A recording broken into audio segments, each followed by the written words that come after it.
I had previously put up a video about it, but it was so off script that I started recording a different video halfway through, so I thought I should revisit it. And no, my opinion is not any different. I still hate it, and if you like it, we can't be friends. There are two major problems with the anime, and after forcing myself to read some of the manga, by some I mean most of it, I can say with clear confidence that it's now better.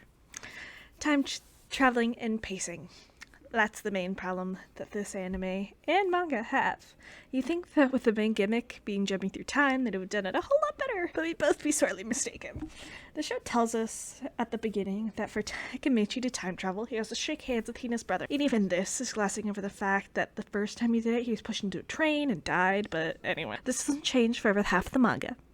Until, spoiler warning, Takemichi finally saves Hina.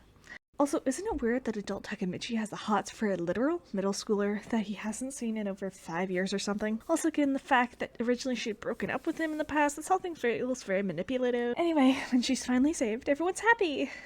Well, everyone but Mikey, so of course Takemichi wants to go to the past and fix this. And it doesn't work. Surprise! And from a storytelling point, this has been a great place to abandon the going to the past plot because the mechanic that we were shown is done. But instead, it works with Mikey now.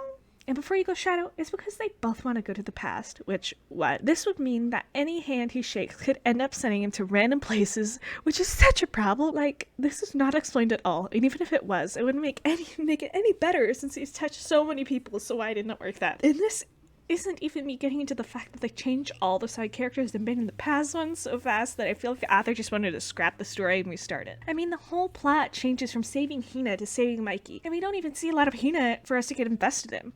Now, honestly, the plot of saving Mikey is interesting, but by abandoning everything else, it just ruins everything. It makes me feel like this wasn't proofread at all, and the author just doesn't care about it anymore. And this shines the most in the side characters.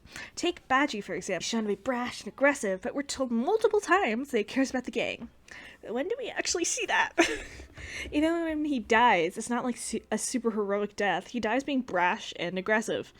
And suddenly we're supposed to assume for a loyal guy. He is not developed at all, and it feels like they're talking about two very different characters. Also, Chifuyu, Takemichi's best friend, is barely in the story, and it's just a plot device to explain to the readers what's going on. The sad thing is, I'm willing to bet Tokyo Revengers fanfiction is better than the actual show.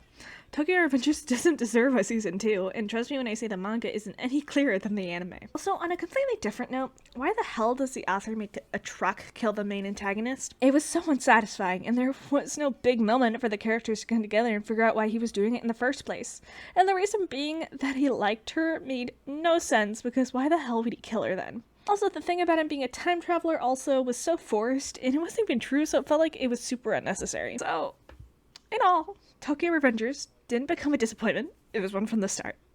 Anyway, if you want to hear me talk more shit about anime, and if you want to watch in real time me talking about my shitty opinions, go over to my Twitch. I'm streaming at least twice a week. Remember, stay sassy. Shadow, out!